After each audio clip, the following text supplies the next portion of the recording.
Hi everyone, VST here, VST Tech. I wanted to see if the Xiaomi 17 Pro can replace my daily driver, the Samsung S25 Ultra. That's the phone that I've been using for work, life, for photos, basically for everything. So for 1 week, I switched completely from the S25 Ultra to the Xiaomi 17 Pro Max. No backup plans, no safety nets, nothing. Just me and real life. Day 1 started with the setup, and it was smooth. The Xiaomi 17 Pro Max booted fast.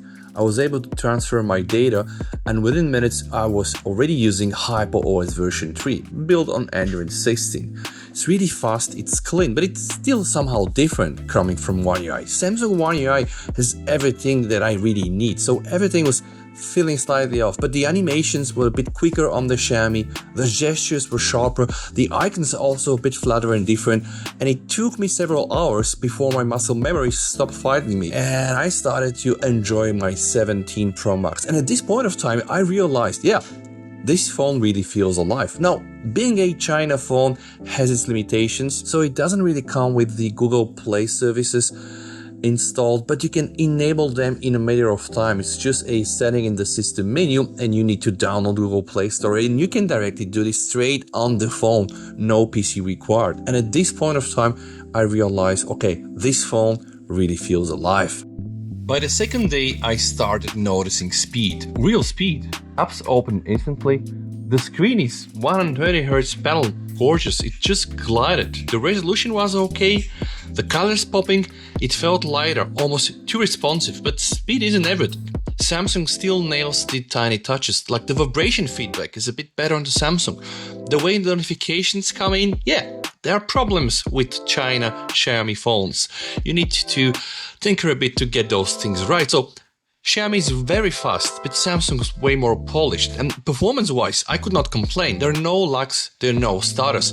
It's just raw power. I was doing all kind of performance testing on my Xiaomi 17 Pro Max, so I played GTA 5 1 hour using Game Hub. It's under emulation. I played Tomb Raider on the smaller Xiaomi 17 Pro, and the phone delivered exceptional results. Also, it wasn't really overheating that much compared to the previous generations. I was able to run 3D Mark extreme stress tests without getting error messages. The phone gets hot, yes, up to like 50 Celsius, but I measured the S25 Ultra with my thermal camera, and it reaches almost the same degrees, like 49-50 Celsius inside, where it's really too hot. So the Snapdragon 8 Elite Gen 5 is a powerhouse. It's just a bit faster than the previous 8 Elite, and yes, it's a monster. It just consumes so much energy. But the Xiaomi 17 Pro Max comes with a whopping 7500 mAh of a battery, and that was enough for everything. But more about the battery and the battery section. Now let's talk camera. I took my Xiaomi 17 Pro Max out into the streets, golden hour, soft light, all of it. Let's start with the video. I was really happy with the initial impression I got from the video recording. The lens cycle transition is very fast, but then I immediately noticed some things that I don't really like. Shifting from the ultra wide to the main camera immediately gave me a sense of color shift. What I mean is that the image from the ultra wide on the video wasn't exactly the same in terms of color calibration compared to the main wide sensor, something I also observed on the little Xiaomi 17 Pro. But good thing that's not available in the photos, so only the videos. And also sometimes the video can get a bit stuttery, and there is a jitter when you try to do like a 360 panning, but overall the video quality is good. The video stabilization is not on the level of the S25 Ultra, so definitely S25 Ultra is still the king in the stock video stabilization, and overall I like the video from the S25 Ultra better. Now let's take a look at the photos. With everything so far that I've seen on the Xiaomi 17 Pro Max, guys,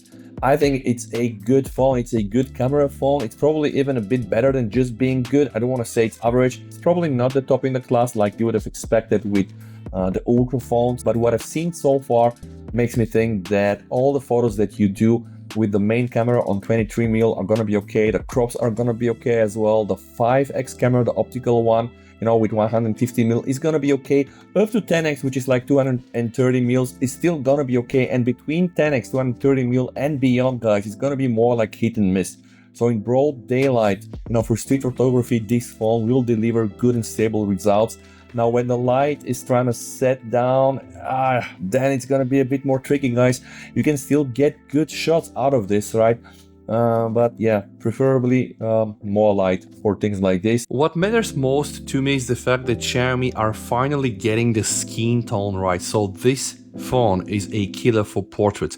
Day photos are absolutely stunning, night photos are hit and miss. The fifth day was a long day. I was traveling, I was filming, I was editing, I was working with my phone all day, messages, mails. So normally my S25 Ultra will just do that fine, but eventually at the end of my working day it will leave me with like 15% of a battery. What did the Xiaomi did? Yeah, absolutely crazy, guys. The 7500 mAh is just a killer. Sometimes I would end up with having something like 40% of a battery at 6 p.m. after a long work day using mainly mobile data. So yes, the 17 Pro Max will heat up during intensive gameplay, during 4K and 8K recording, but as you can see, it will still deliver.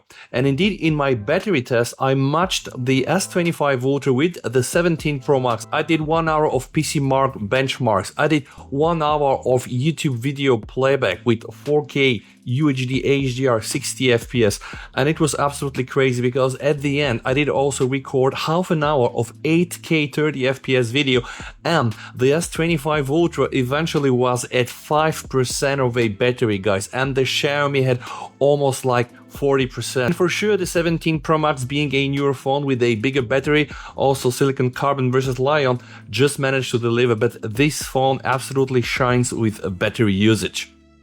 Day 6, the ecosystems and the frustrations, guys, because being a Chinese device for sure means that there will be some frustrations. Now, to start with the first, that it's very obvious thing, you're gonna get random Chinese text all over the user interface, and then of course you're gonna get also a bunch of Chinese applications that honestly you're able to remove to some extent. Now, the phone supports English in the menu, that is absolutely fine, but there's some system element like, for example, even the inbuilt AI that is actually just going to start in Chinese, and you can tell the AI to run in English and it will reply in English, but every time you start it, it's going to be in Chinese. There is a lot of bloatware and you can remove that bloatware, and yes, there are some limitations. So let's take my Samsung Galaxy Buds 3 for example. So yes, I was able to connect my Samsung Galaxy Buds 3 Pro and use them without any issue, but I'm also a Samsung Watch Ultra user, and yes, there is a way for you to add a watch, like use it with a Chinese phones, but I have to reset my watch, and that's not something that I would like to do. I want to transfer my watch, and at this moment of time this is not possible. Android Auto is probably gonna work on this phone, but then I got reminded like why I'm so much hooked up to my Samsung phone, because I can use it flawlessly with everything that I wear, which is my Watch Ultra and my Buds 3 Pro, and it feels really that this kind of glue is missing on my Xiaomi phone. And no, this is no critique for Xiaomi, because they do provide their own watch products and also their own buds. I have somewhere some of those, but there are other things. For example, installing some of the application will get you to some random pop-ups. Again, there's going to be some Chinese elements. You need to press 1000 times to get things done.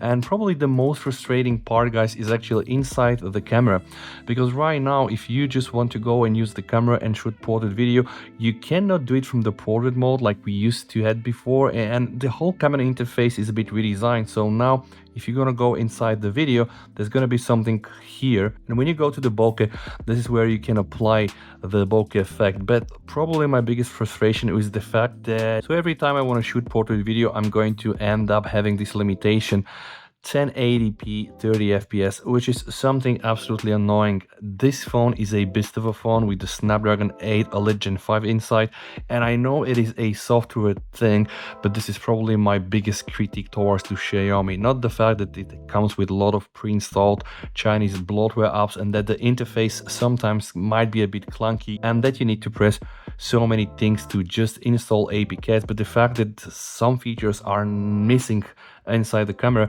is a bit frustrating.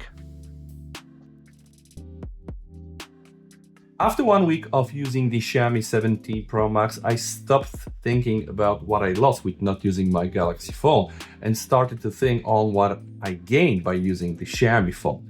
So the performance was brutal, the battery was just enough, the camera has a character, it's a very playful phone. The S25 Ultra on the other hand is the phone that we know, the phone that will never surprise you, the phone that is so familiar, and of course with One UI being one of the best, if not the best mobile operating system, but just feels so comfy, so well known. With the Xiaomi 17 Pro Max, I kind of felt the excitement. And it's not about the party trick back screen that we have on the back, it's the whole package. So Xiaomi now are slowly starting to turn into a brand that can offer premium experience at a very good pricing. And the only sad thing about this phone, with all the shortcomings, is the fact that it's only available in China.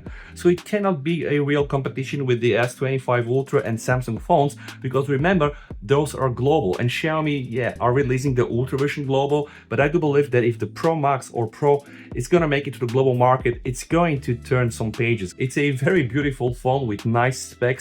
Everything almost delivers, and honestly, I'm gonna keep using it as my daily driver. Stay safe, VST over, and bye.